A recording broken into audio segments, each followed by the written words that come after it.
श्री शिव महापुराण रुद्र संहिता पार्वती खंड अथ पंचविंशोध्यायः। भगवान शंकर की आज्ञा से सप्तर्षियों द्वारा पार्वती के शिव विषयक अनुराग की परीक्षा करना और वह वृत्तांत भगवान शिव को बताकर स्वर्गलोक जाना। नारदवाच गतेषु तेषु देवेषु विधि विष्णवादिकेषु च सर्वेषु मुनिषु प्रीत्या किं बभूव ततः परम् किं कृतं शम्भुना तात वरं दातुं समागतः कियत्कालेन च कथं तद्वद् प्रीतिमावह। नारद जी बोले, हे ब्राह्मण, उन ब्रह्मा विष्णु आदि देवताओं तथा सभी मुनियों के प्रेम पूर्वक चले जाने पर फिर क्या हुआ? हे तात, शिव ने क्या किया और फिर कितने समय के बाद तथा किस प्रकार वर देने के लिए आए, उसे बताइए और प्रीति प्रदान कीजिए। ब्रह्मोवाच गतेषु तेषु देवेषु ब्रह्मादिषु निजाश्रमं तत्तपः सुपरीक्षार्थं समाधिस्थो भवद्भवः। ब्रह्मा जी बोले, उन ब्रह्मादि देवताओं के अपने अपने आश्रमों को चले जाने पर पार्वती की तपस्या की परीक्षा करने के लिए शिव जी समाधिस्थ हो गए। स्वात्मानमात्मना धृत्वा स्वात्मन्नेव विचिन्तयत् परात्परतरं स्वस्थं निर्मायं निर्वग्रहम्। उन्होंने अपने आत्मा से ही परमात्मा में परात्पर निर्वग्रह आत्मस्थित ज्योति को धारण कर विचार किया। तद्वस्तुभूतो भगवानीश्वरो वृषभध्वज अभिज्ञात गतिषु तेषा हरः परमेश्वरः। वस्तुतः वे शिव ही भगवान ईश्वर वृषभध्वज अभिज्ञात गति जगत सृष्टा हर एवं परमेश्वर हैं। ब्रह्मोवाच गिरिजा ही तथा तात तथाप परमं तपः तपसा तेन रुद्रोऽपि परं विस्मयमागतः समाधिश्चलितसोऽभूद् भक्ताधीनोऽपि नान्यथा वसिष्ठादीन् मुनीन् सप्त सस्मरसुतिकृद्धरः। ब्रह्मा जी बोले, हे तात, उसी समय पार्वती ने भी महाघोर तपस्या प्रारंभ की। उस तप से शंकर भी अत्यंत विस्मित हो गए। भक्तों के अधीन रहने वाले वे समाधि से विचलित हो गए। तब उन जगत सृष्टा हर ने वशिष्ठादि सप्तर्षियों का स्मरण किया।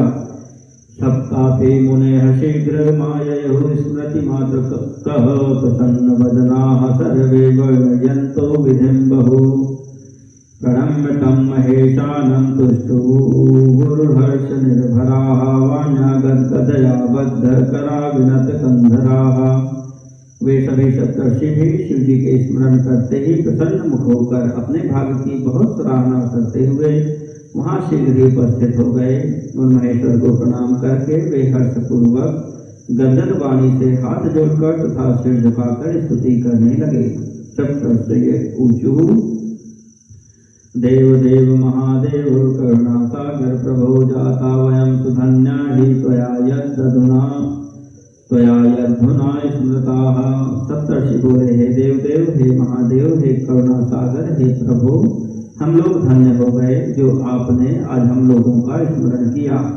किमर्थं संस्मृता नाथ शासनं देहि तद्धिनः सदा सदृशिं स्वामिन् कृपां कुरु नमोस्तुते। हे नाथ, आपने किस लिए स्मरण किया है? हम लोगों को आज्ञा दीजिए। हे स्वामिन्, अपने दास के समान ही हम लोगों पर कृपा कीजिए, आपको प्रणाम है। ब्रह्मोवाच इत्याकर्ण मुनीनां तो विज्ञप्तिं करुणानिधे प्रोवाच वृषन्प्रीत्या प्रोतफुल्लनयनाम्बुजः। ब्रह्मा जी बोले, मुनियों की इस विज्ञप्ति को सुनकर विकसित कमल के समान नेत्रों वाले वे करुणानिधि हंसते हुए प्रेम पूर्वक कहने लगे। महेश्वरवाच हे सप्तमुनयस्ताताः सनुत्तारं वचो मम असमद्धितकरायूयं सर्वज्ञान विचक्षणाः।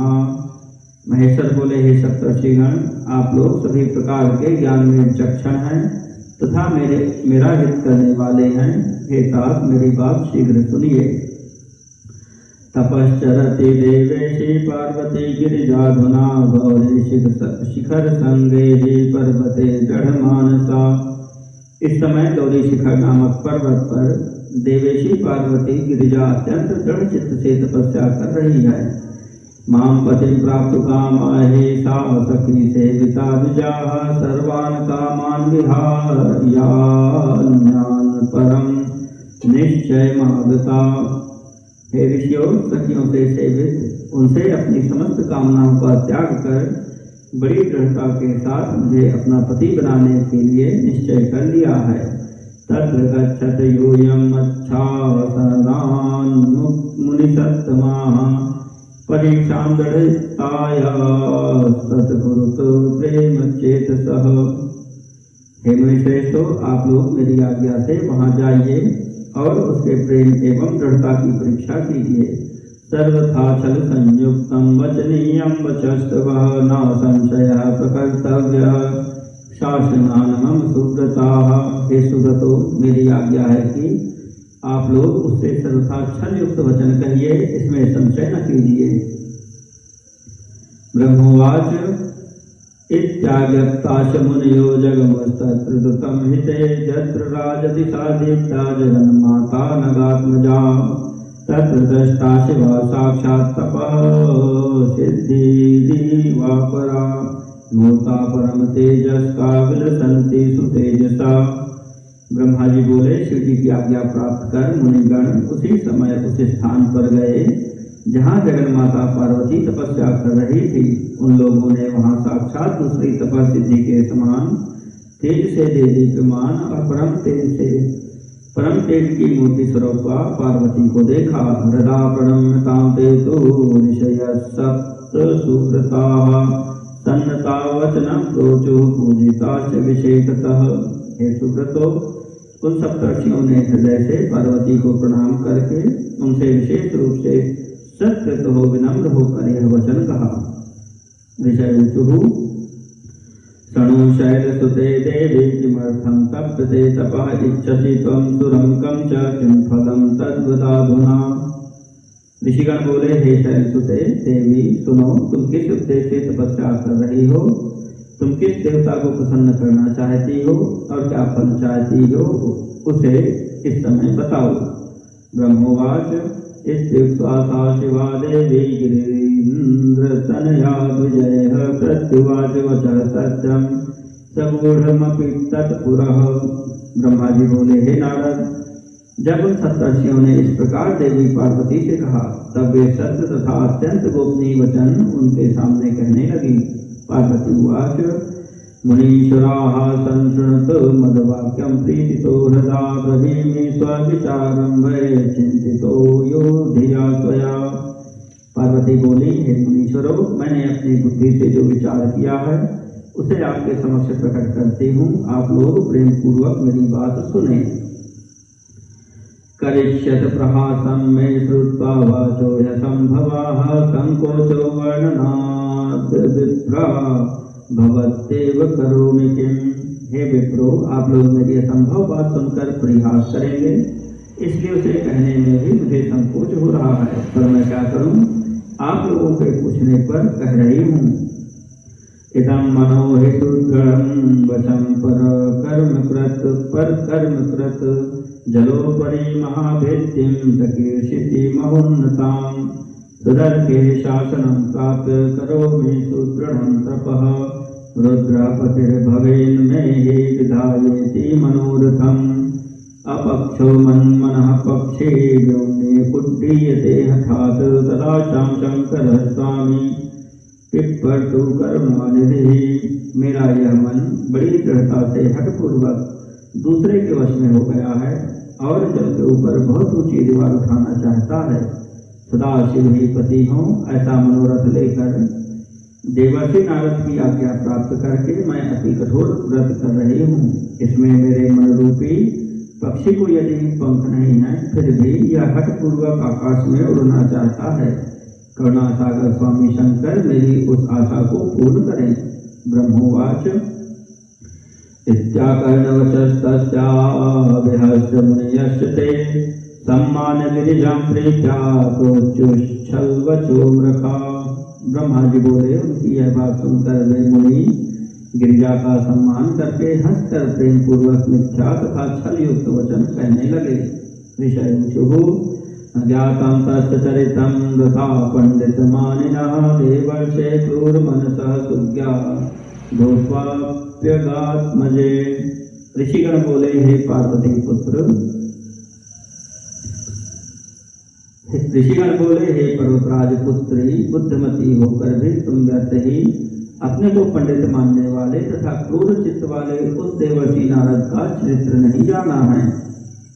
नारद कूटवादी च परचित्त प्रमंथकः तस्य वार्ता श्रवणतो हानिर्भवति सर्वथा तत्र त्वं शृणुसद्बुद्ध्या चेतिहासं सुशोभितं क्रमात्वां बोधयन्तो हि प्रीत्या तमुपधारय। वह नारद तो मिथ्यावादी और दूसरे के चित्त को भुलावे में डालने वाला है। उसकी बात सुनने से सर्वथा हानि ही होती है। उस नारद के संबंध में एक सुंदर इतिहास हम लोग कह रहे हैं, उसको तुम उत्तम बुद्धि से सुनो और प्रेम पूर्वक उसे अपने हृदय में धारण करो। ब्रह्मपुत्रो हि यो दक्षः सुखवे पितुराज्ञया स्वपत्न्या युतं पुत्रान्युक्तं स्वपत्न्यामयुतं पुत्रान् न युक्त तपसि प्रियान् ते सुताः पश्चिम दिशि नारायण सरोगताः तपोर्थे ते प्रतिज्ञाय नारदस्तत्र भययौ कूटोपदेशमाश्राव्य ततता नारदो मुनिः तदाज्ञया ते सर्वे पितुर्न गृहमाययुः। ब्रह्मा के पुत्र दक्ष ने अपने पिता की आज्ञा से अपनी पत्नी से 10,000 पुत्र उत्पन्न किए और उनको तपस्या में नियुक्त किया। तपस्या के लिए प्रतिज्ञा करके वे दक्ष पुत्र पश्चिम दिशा में नारायण सरोवर पर गए। नारद भी वहां पहुंच गए। उन नारद ने उन्हें मिथ्या उपदेश देकर विरक्त कर दिया और उनकी आज्ञा से वे पुनः अपने पिता के घर लौटकर नहीं आए। तच्छ्रुत्वा कुपितो दक्ष पित्राश्वासितमानसः उत्पाद्य पुत्रान् प्रायुङ्क्त सहस्रप्रमितांस्ततः तेऽपि तत्र गताः पुत्राः तपोर्थं पितुराज्ञया नारदोऽपि ययौ तत्र पुनस्तत्स्वोपदेशकृत्। यह समाचार सुनकर दक्ष अत्यंत व्याकुल हो उठे। ब्रह्मदेव ने उन्हें धैर्य प्रदान किया। तदनंतर उन्होंने पुनः 10,000 पुत्र उत्पन्न किए और उन पुत्रों को भी तप कार्य में नियुक्त किया। वे भी अपने पिता की आज्ञा से वहीं तप करने के लिए गए। पुनः नारद वहां पहुंच गए और उन्हें भी अपना उपदेश दिया। ददौ तदुपदेशं तेभ्यो भ्रातृपथं ययुः आयुर्न पितुर्गेहं भिक्षुवृत्तिरताशते। इत्थं नारद सद्वृत्तिर्विश्रुता शैलकन्यके अन्यां शृणुहि तद्वृत्तिं वैराग्यकरणीं नृणाम्। उसका उपदेश मानकर वे भी अपने भाइयों के मार्ग पर चले गए और भिक्षावृत्ति में संलग्न हो गए। वे पुनः अपने पिता के घर नहीं आए। नारद का यह चरित्र है जो जगत में प्रसिद्ध है। हे शैलपुत्री, मनुष्यों को विरक्त करने वाले उनके अनचरित्र को भी सुनो। विद्याधरश्चित्रकेतुर्यो बभूव पुरा करोत् सोपदेशमयं दत्त्वा तस्मै शून्यं च तद्गृहम् प्रह्लादाय सोपदेशान् हिरण्यकशिपोः परं दत्त्वा दुःखं ददौ चायं परबुद्धिप्रभेदकः। पूर्व समय में एक विद्याधर था जो चित्रकेतु नामक का राजा हुआ था। उसको भी इसी नारद ने उपदेश देकर उसका घर सूना कर दिया। प्रहलाद को उपदेश देकर हिरण्यकशिपु से नाना प्रकार के दुख दिलवाए। इस प्रकार वह उल्टा उपदेश देकर दूसरों की बुद्धि फेर देता है। मुनिना निज विद्या यश्राविता कर्णरोचना सस्वगेहं विहायासु भिक्षां चरति प्रायशः। इस नारद ने कानों को प्रिय लगने वाली अपनी विद्या जिन जिन लोगों को सुनाई वे शीघ्र ही प्रायः अपना घर छोड़कर भिक्षा मांगने लगे। नारदो मिलिनात्मा ही सर्वदोज्ज्वल देहवान जानीमस्तं विशेषेण वयं तत् सहवासिनः। वे नारद यद्यपि देखने में बड़े सज्जन लगते हैं, किंतु उनका मन मलिन है। हम लोग उनके साथ रहने के कारण उनका चरित्र विशेष रूप से जानते हैं। बकम साधुं वर्णयन्ति समस्यानति सर्वथा सहवासी विजानात्मीयात् चरित्रं सहवासिनां। बगुले के श्वेत वर्ण शरीर को देखकर सब लोग उसे साधु कहते हैं। फिर भी क्या वह मछली नहीं खाता? साथ में रहने वाला ही साथ रहने वालों का वास्तविक चरित्र जानता है। लब्ध्वा तदुपदेशं हि त्वमपि प्राज्ञ सम्यता वृथैव मूर्खीभूता त्वं तपश्चरसि दुष्करम्। तुम तो परम बुद्धिमती हो, फिर कैसे उनके उपदेश में फंसकर मूर्खों की तरह कठिन तपस्या में लग गई। यदर्थमीदृशं बाले करोषि विपुलं तपः सुदासीनो निर्विकारो मदनार्देण संशयः। हे बाले, यह परम दुख की बात है कि तुम जिसे अपना पति मानने के लिए इतना कठिन तप कर रही हो, वह कामदेव का शत्रु है और उदासीन तथा निर्विकार है। अमंगल वपुर्धारी निर्लज्जो सदनुकुली कुबेशी प्रेत भूताधि संगी नग्नो शूल भ्रत। वह अमंगल वेश धारण करने वाला शिव निर्लज्ज है। उसके घर का तथा कुल का आज तक किसी को पता नहीं है। वह कुबेशी भूत और प्रेतादि का साथ करने वाला, त्रिशूल धारण करने वाला और नग्न रहने वाला है।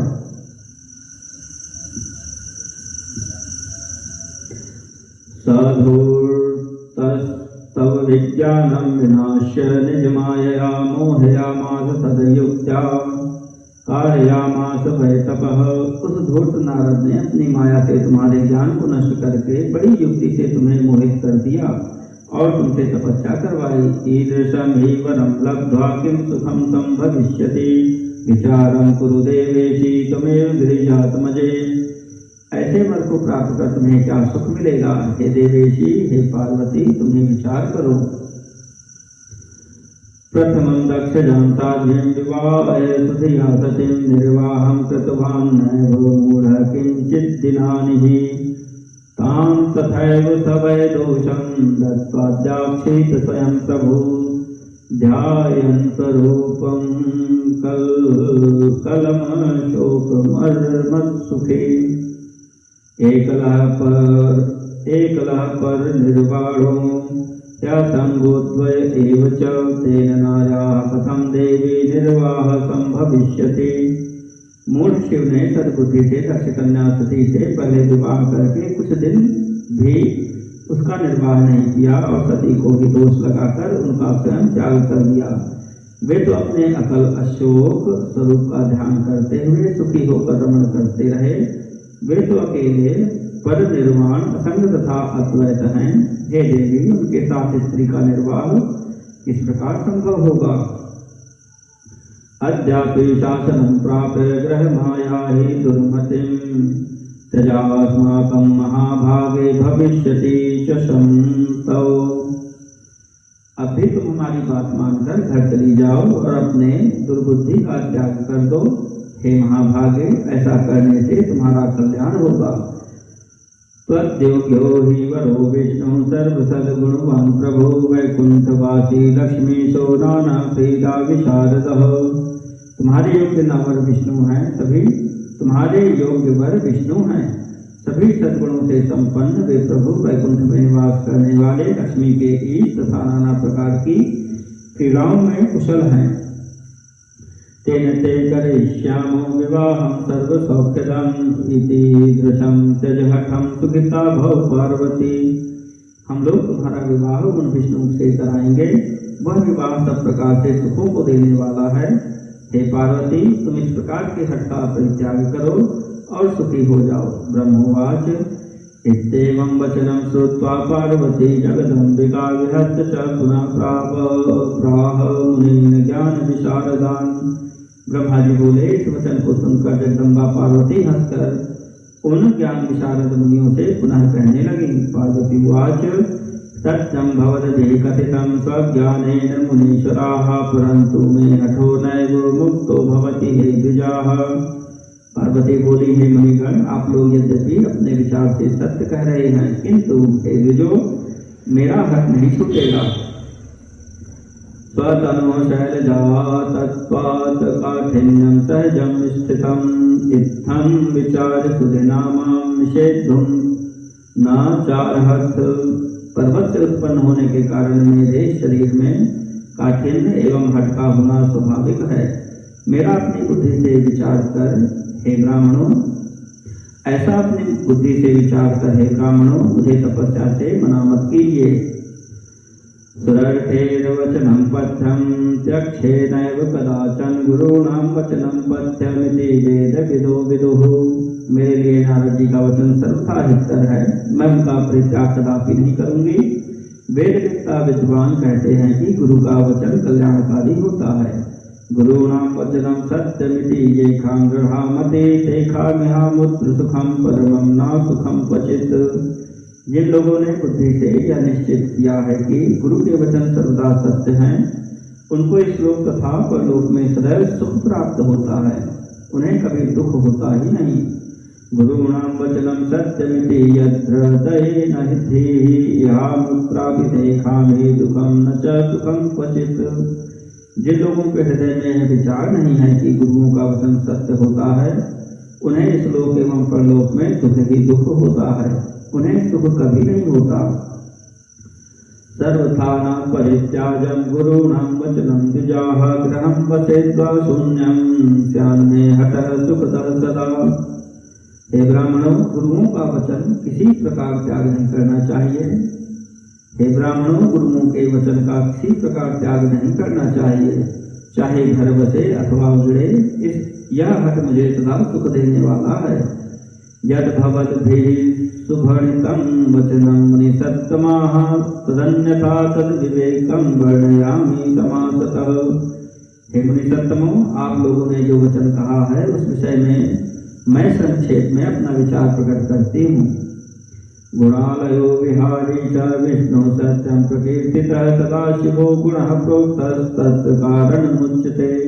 शिवो ब्रह्म विकारः स भक्तहेतुर्धृता प्रतिः प्रभुतां लौकिकीं नैव सन्दर्शयितुमिच्छति। अतः परमहंसानां धार्यते सुप्रिया गतिः अवधूतस्वरूपेण परमानंदेन शंभुना। आप लोगों ने जो विष्णु को सर्वगुण संपन्न वैकुंठ में विहार करने वाला तथा सदाशिव को निर्गुण एवं निर्विकार कहा है, वह सत्य ही है। इसका कारण मैं आप लोगों से बताती हूँ। शिव परब्रह्म एवं विकार रहित हैं, वे भक्तों के लिए ही शरीर धारण करते हैं। वे प्रभु कभी भी सांसारिक प्रभुता दिखाने की इच्छा नहीं करते। अतः परमानंद शंभु अवधूत स्वरूप से परमहंसों की प्रिय गति धारण करते हैं। भूषणादेवीर्चिरमायालिप्तानां ब्रह्मणो न च स प्रभो निर्गुणो जो निर्मायो लक्ष्यगतिर्विराट। माया में लिप्त रहने वालों को ही भूषण आदि में अभिरुचि होती है। ब्रह्म को किसी प्रकार की कोई अभिरुचि नहीं होती। वे सदाशिव प्रभु निर्गुण अज माया रहित अलक्ष्य गति एवं विराट हैं। धर्म जात्यादि शंभुर्नानुग्रहणाति वैद्यजाः गुरोरनुग्रहेणैव शिवं जानामि तत्त्वतः। चेच्छिवः सहि मे विप्रा विवाहं न करिष्यति अविवाहा सदाहं स्याम सत्यं सत्यं वदाम्यहम्। हे द्विजो, धर्म जाति आदि के द्वारा ही शंभु का अनुग्रह नहीं होता है। मैं तो गुरु के अनुग्रह से ही शिव को तत्पूर्वक जानती हूँ। हे ब्राह्मणों, यदि शंकर मेरे साथ विवाह नहीं करेंगे तो मैं सर्वदा अविवाहित रहूंगी, यह मैं सत्य सत्य कहती हूँ। उदयति यदि भानु पश्चिमे दिग्विभागे प्रचलति यदि मेरुः शीततां यदि वह्निः शीततां याति वह्निः विकसति यदि पद्मं पर्वताग्रे शिलायां नहीं चलति हठो में सत्य में तत्ब्रवीमि। चाहे सूर्य पश्चिम दिशा में उदय हो, सुमेरु चलायमान हो जाए, अग्नि शीतल हो जाए, पर्वत पर कमल खिलने लगी, किंतु मेरा हट नहीं गिरेगा, यह मैं सत्य सत्य कहती हूँ। ब्रह्मवाच इत्युक्त्वा तान् प्रणम्याशु मुनीन् सा पर्वतात्मजा राम शिवं स्मृत्वा निर्विकारेण चेतसा ऋषियोपीत्तमाज्ञाय गिरिजायासु निश्चयं प्रोचुर्जय गिरं तत्र ददुश्चाशिखमुत्तमाम् अथ प्रणम्यतां देवीं मुनियो हृष्टमानसाः शिवस्थानं द्रुतं जग्मुस्तु तत्परीक्षा करा मुने। ब्रह्मा जी बोले, यह कहकर और उन मुनियों को प्रणाम करके वे पार्वती विकार रहित चित्त से शिव जी का स्मरण कर मौन हो गई। तदनंतर ऋषियों ने भी पार्वती का यह निश्चय जानकर उनकी जय जयकार की और उन्हें उत्तम आशीर्वाद प्रदान किया। हे मुने, शिवा की परीक्षा करने वाले वे मुनिगण उन देवी को प्रणाम करके प्रसन्न चित्त होकर शीघ्र ही शिव स्थान को चले गए। तत्र गत्वा शिवं नत्वा वृत्तान्तं विनिवेद्य तदाज्ञां तमनुप्राप्य स्वर्लोकं जग्मुरादरात्। वे लोग वहां जाकर शिव को प्रणाम करके उस वृत्तांत का निवेदन कर उनकी आज्ञा प्राप्त करके आदर पूर्वक स्वर्गलोक को चले गए। इति श्री शिव महापुराणे द्वितीयायां रुद्र संहितायां तृतीये पार्वती खंडे सप्तर्षि व्रत परीक्षा वर्णनम नाम पंचविंशोऽध्यायः।